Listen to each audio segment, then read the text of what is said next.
What was it about the Oliver Cowdery statement that he objected to? Well, one of the main things that people were interested about in the Cowdery defense is that when he describes the angel showing them the Book of Mormon to the witnesses, that Cowdery makes a comment that the angel's voice was strangely familiar and it sounded like Sidney Rigdon.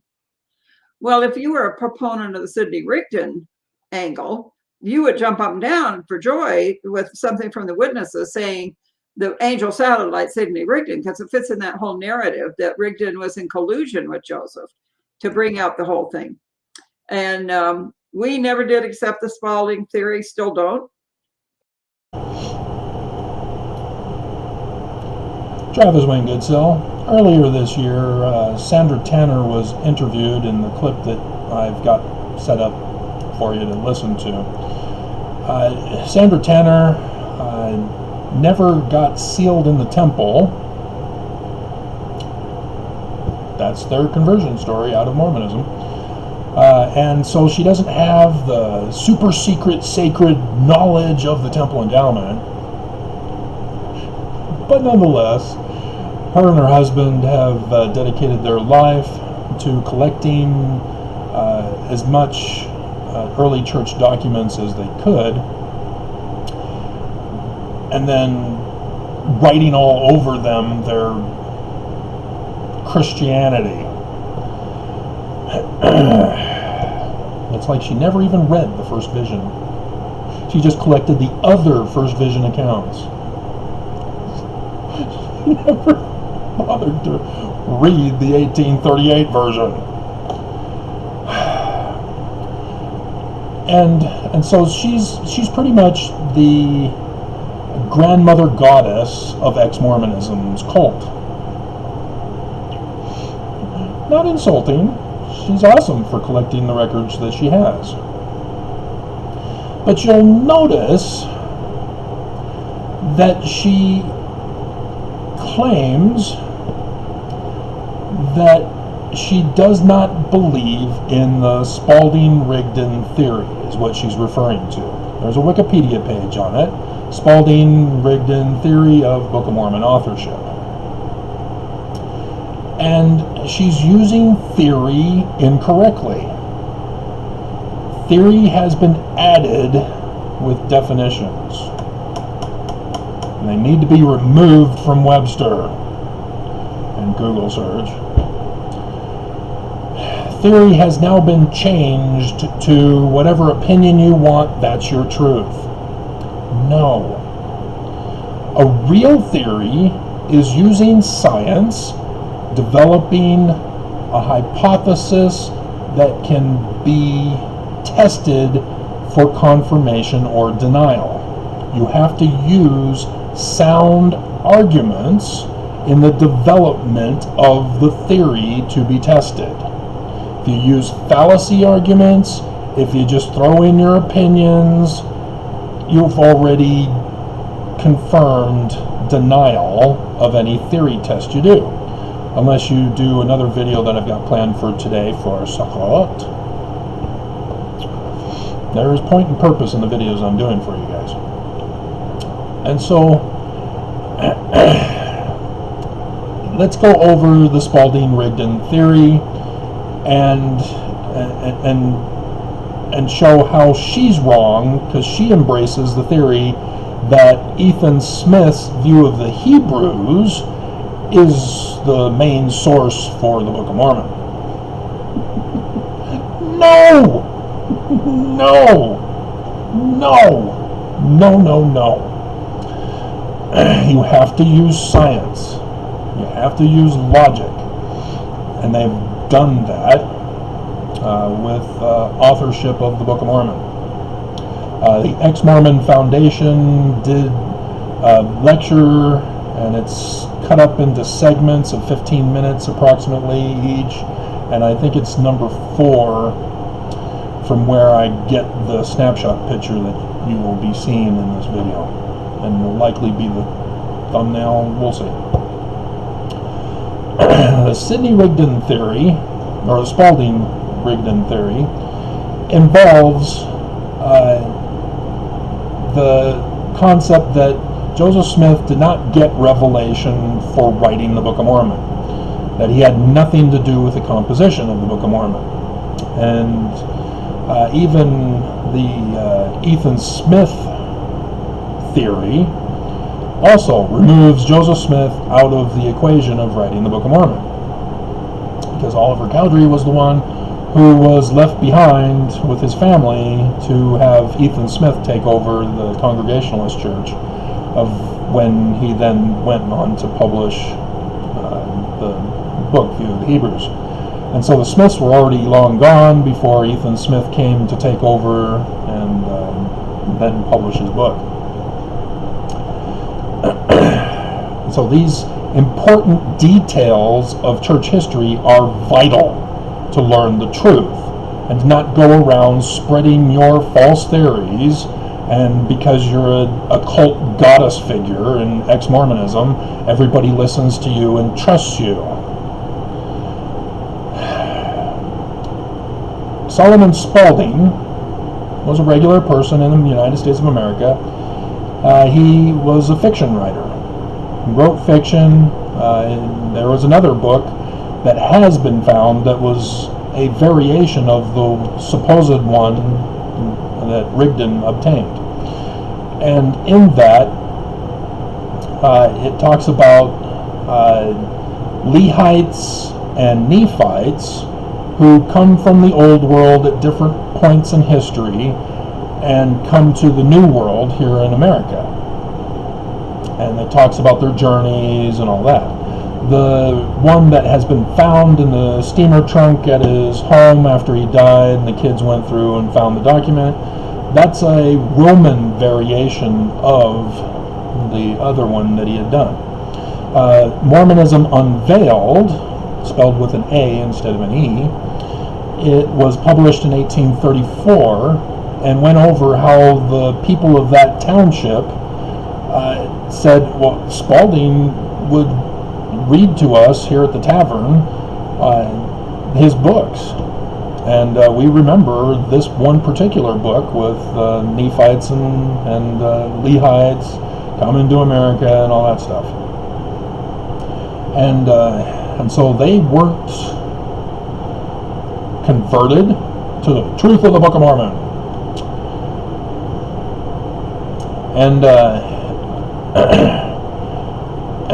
And so Sandra Tanner knows this, yet she still doesn't believe in the Spaulding-Rigdon theory. There's an ex-Mormon who runs a website that covers all the details as much as he's aware of with his lack of knowledge. He's a collector like Sandra Tanner, and New Name Nora, also a collector. They know nothing of the church and Mormonism or how to do research, but they're great for the collections they obtain. If you want somebody that knows how to do research, there is no one else but me. Sucks to be everyone else who believes in everyone else and hates me. Oh, sure. And so, the Pittsburgh was where the press was that Spaulding dropped off the manuscript. He died in 1818. I believe that was the same date when Joseph Smith Sr. became Master Mason in Canandaigua, New York,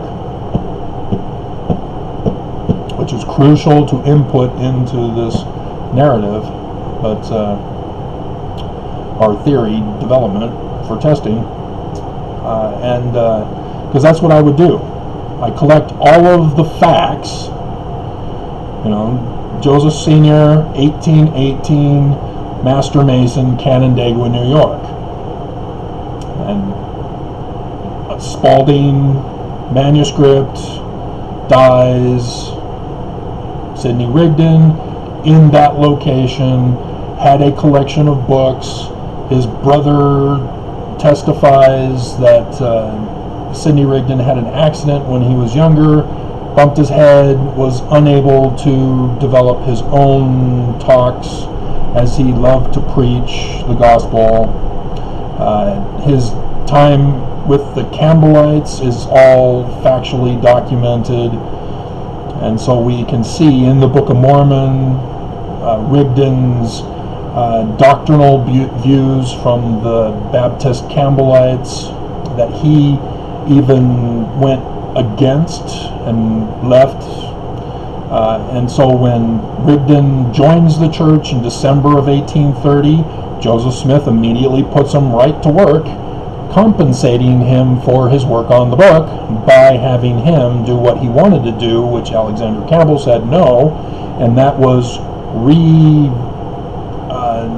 redesign, retranslate. It's wrong to call it translation, but the church had to call it something other than the revised version of the Bible. And so all these little details, when you put them all together, will set up the test for which, for example, somebody came along one day and commented, well, yeah, but Joseph Smith bought land from his father-in-law at Susquehanna River Harmony. And so knowing harmony is not harmony at that time, that the only harmony at that time was north of Pittsburgh, where Sidney Rigdon once lived when Joseph was in the area, right next door.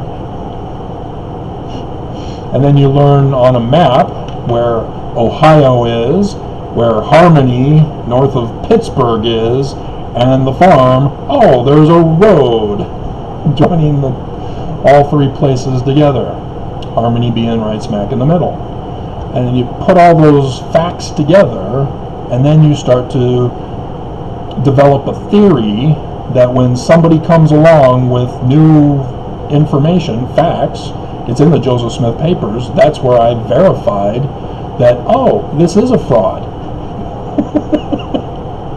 It's a fraudulent document. They used this to cover it all up. They needed somebody to pay for the Book of Mormon.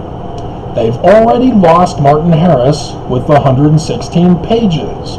Oh no, what do? Joseph Smith is no longer available to translate because he lost the gift of translation. And so what is he doing with all that money that could have been used to pay for a book and buying a home?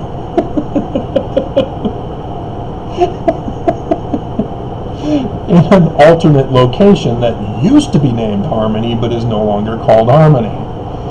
And so they sign it as Harmony when it was not Harmony. But these things are specific factual details that you have to take into consideration. And so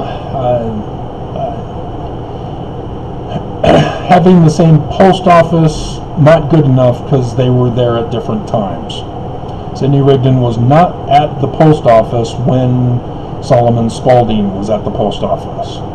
So good thought, no dot, as my anatomy teacher in high school used to do pop quizzes in class and put little dots next to our name if we got something right as part of our grading. And so the scientific fact was done by computer research, in which they put in the Book of Mormon and then put in other books to test for plagiarism. See, prior to computer technology, teachers would have to know the specific book that a student was plagiarizing in order to catch them plagiarizing a book. And there's a person who remains anonymous online, Book of Mormon with Last War. Word tree, I believe that is. Why is it not purple? Yeah. A comparison of the Book of Mormon and the late war between the United States and Great Britain. First published January 11th, 2014. Last edited March 9th, 2014. And nobody is claiming authorship for this. He does not do a code to determine what the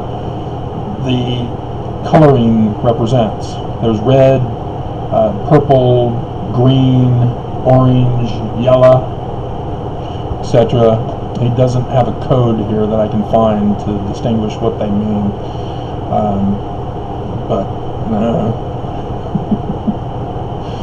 But this is how you do plagiarism. And there was a computer test done, and the lecturer guy on Ex-Mormon Foundation showed who wrote the Book of Mormon and what parts. And I guess I do need to bring that up, even though we're like going to take an hour for uploading this video.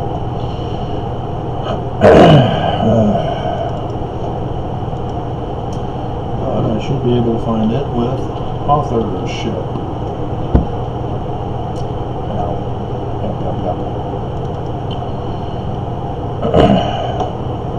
And so Rigdon at the top, the blue, dominates the Book of Mormon. Pretty good clue he's the major author of the Book of Mormon. There's Oliver Cowdery. What do you know? Oh, what was it? The angel sounded just like Rigdon. That's what he's talking about. This is confirmation with science, not personal opinions, spiritual witness feelings, science. And Cowdery helped. He gave us the doctrine of faith from Alma chapter 32, starting in verse 28.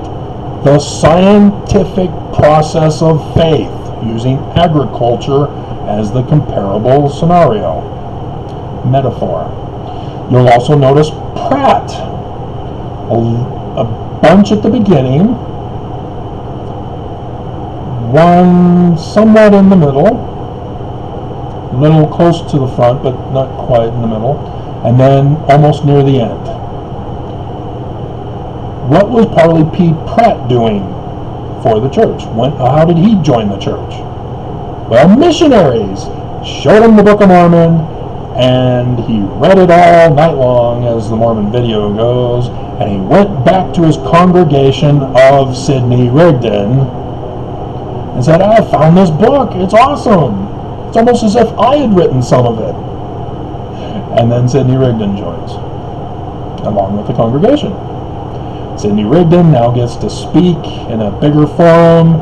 He gets his doctrinal practices and rituals for Sabbath speaking, and sacrament, and laying on of hands, and baptism at 8 years old. Ta-da! And then, of course, Bible plagiarisms. And the Isaiah portions, where were they? They were in the replacement of the 116 pages. They kind of needed to get things moving, so instead they put in Isaiah to make up for the lost 116 pages. Real simple, easy breezy cover girl. And Sandra Tanner, View of the Hebrews, dear God. But she is aware of the Jewish mysticism of the Tree of Life, because Senior and Lucy Mack likewise pull the same stunt that Oliver Cowdery did. Oh, this sounds like Sidney Rigdon. Well, Lucy Mack says, oh, we read the Book of Mormon and the Tree of Life. It sounded exactly like Joseph Smith Sr.'s dreams. Yeah.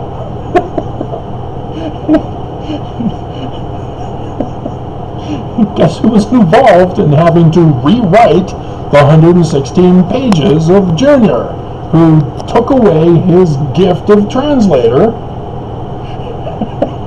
and is called the Lord of the Manor. Bruce Wayne, Dick Grayson, Master Bruce. Yeah, your Lord and Master. That's what it's just, you have to understand code. And if you don't know Canandaigua, New York, you're gonna get screwed up. Check for Heber C. Kimball. He knew. He's the infiltrator. And got Brigham Young to join him to overthrow the church. Ta-da!